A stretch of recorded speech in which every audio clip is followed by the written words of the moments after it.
He is summoned to another world for the second time and becomes the strongest magician again. Yuki is a simple student enjoying his boring school day when his friend Yuhi asks what he was looking at.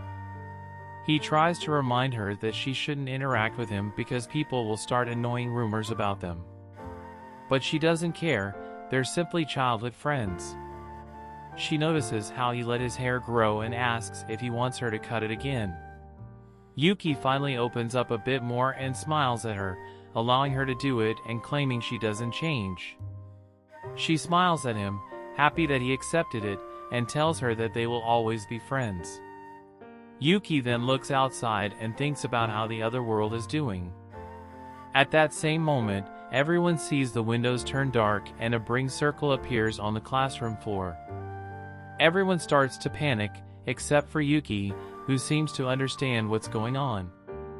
Seconds later, everyone from his class opens their eyes and sees they're in a wasteland.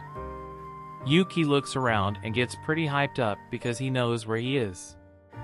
Yuhi wants to know it, but everyone's attention changes to a nearby noise. Suddenly, the students see some Chemtech soldiers walking in their direction. They ramp up the pace, making the students run away due to their panic. Except for Yuki, who stands there because already knows about the magic power. Unwilling to see her childhood friend get hurt, Yuhi quickly holds onto Yuki. At that same moment, one of the soldiers tries to smash them. Yuki uses only one finger to defeat it, and the two start running away. As they move forward, they see some foot soldiers running in their direction to fight against the first ones, whom they call demons. The students watch the two groups battle, but Yuki is thinking that the war should have already ended. After looking at the demons again, Yuki starts to feel pain in his chest and realizes he was cursed earlier. A girl riding a horse appears and tells the students to retreat into safety while the royal knights protect them. But Yuki seems like he already knows who's that girl. She and the remaining soldiers engage in a battle against the demon horde, using swordsmanship and magic. Yuhi gets extremely surprised at how strong they look despite looking so young. Yuki doesn't seem surprised by it, instead, he looks like he's proud. The two then start retreating, taking advantage of this protection. After being taken to the castle, the King of Distinia and his daughter Margaret thank the heroes for coming to help them. He explains their kingdom is being invaded by demons, and just like 5 years ago, a group of heroes was summoned to their world. But the students were confused and unable to grasp the situation. Margaret explains in depth that 5 years ago, a hero was summoned to their world and he defeated the demons and brought peace to them. But suddenly, that same hero mysteriously disappeared. The king urgently requested the heroes to put an end to the ongoing war between demons and beast-kin, pleading for their help.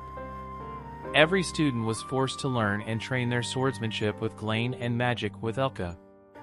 However, Yuki had intended to shirk away all the hard work and simply enjoy the ride. Elka noticed that Yuki was slacking off during training and called him out on it. She first commends his calm composure in this strange world, but then mentions that his selfishness is in pair with the former hero. She told him to go back to training, but he simply mocked her. She decided to teach him a lesson, but he simply ends up slapping her after dodging her attack. As she felt his hands hitting her, her heart skipped a beat. Yuki is the former hero. She knew it was him right away from the way he treated her. She couldn't help but express how lonely she felt after he left. Yuki was apologetic and reassured her that he was back for good. While he was using her as a chair, Glane appears without any idea of what's going on. But they fill him in, and he realizes that Elka wouldn't act like that if that person wasn't the former hero. They quickly go inform their other comrade Thea, but she isn't surprised. But she already knew, she sensed Yuki's magic power despite his new appearance. Yuki then mentions that he once promised he would be back, and now he fulfilled it. His 3 companions are initially surprised but then welcome him back home with warm smile on their faces. Yuki then thinks they could have died during the time he was in the other world, and quickly changes his expression. He was wondering why the demons were attacking again. The group quickly reads his mind, and reveals they have some questions for him. They ask him how he managed to return to this world, and why he looks like another person. They explain that in their point of view, he simply disappeared after his last battle. But Yuki still doesn't understand why he was sent back to his world. According to him, he was battling against their own companion, Toma, with both suffering some blows and injuries. But when Yuki managed to hit Toma's shoulder, a magic ball started to slowly expand, and he was reborn in his original world. He kept all his memories and magic power and somehow was summoned once more to this world. Thea doesn't also understand how it happened, and Elka mentions what the princess previously told. This last summoning isn't a coincidence. But Yuki doesn't want to care about it right now. He wants to know what happened to Toma after receiving his last blow. He mentions that if Toma is still alive, he's probably the one behind the recent demon invasion. Thea asks if the demons are being controlled by any curse, Toma's power. And Yuki confirms it, mentioning the magic power he felt from the demon a few days ago. So, the only explanation is that Toma is behind everything. Elka explains, they also searched for Toma just like they did for Yuki, but they also didn't find anything. But now that they know that Yuki is alive, they also believe that Toma is. A soldier interrupts them in a hurry, claiming that the king urgently requested Glain. As Glain leaves, Yuki mentions that his companion is working hard, and Elka mentions that Yuki is the one who originally would get that job. But Yuki didn't want that. His plan was to simply travel all around the world after the final battle, but ended up in that situation. While looking at the scenery, Yuki starts to ask what's Toma's planning.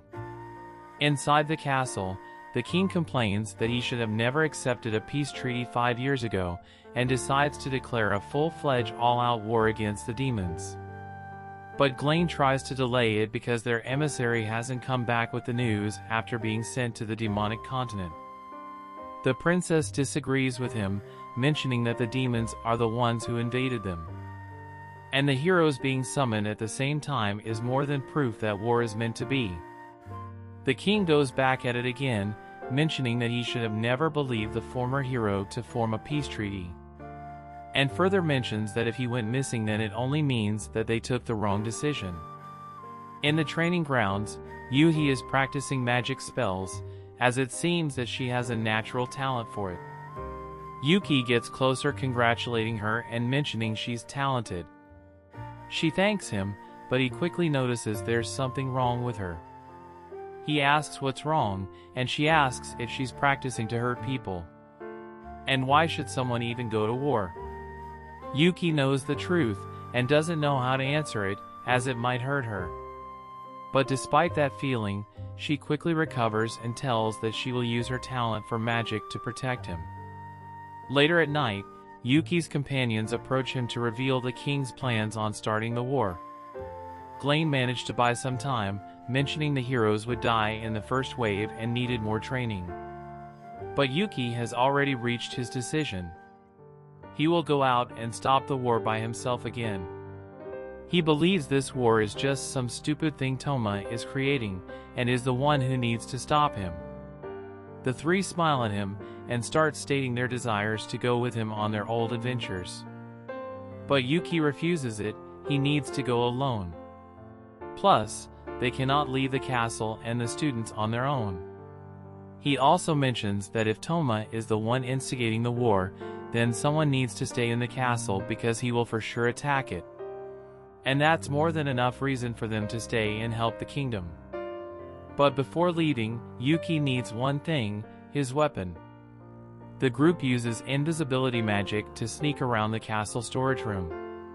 Elka goes ahead to knock the guards out, and the group mentions the old times when she always went in front during their dungeon explorations. She then starts to lockpick the room, but Yuhi notices something strange and sees them entering it. Inside, Yuki sees a huge black sword, that he calls Kuramaru. However, the guards manage to find the guard Elka has beaten up, and they start looking all over the castle for the intruders. Thea and Glaine will do everything to delay the situation, allowing Yuki and Elka to leave the castle. After finally passing by the castle walls, Elka tells him that the three will do everything to delay the king from starting the war, hoping that it will give Yuki enough time to stop Toma and the demon invasion. But at the same time, Yuhi, who saw Yuki get into the storage room, managed to follow him. She rushes to his arms, asking why and where is he going. He decides to reveal the truth, explaining this is the second time he was summoned to this world, and that he needs to meet someone to stop this war. Yuhi's eyes are full of tears, and she asks to come with him, promising she will be useful. But Yuki cannot allow her to get hurt, it's too dangerous for her. She can barely contain her emotions, but she remembers her promise. She tells him to close his eyes, and she approaches him. In an instant, she casts some wind and fire magic and gives him the promised haircut.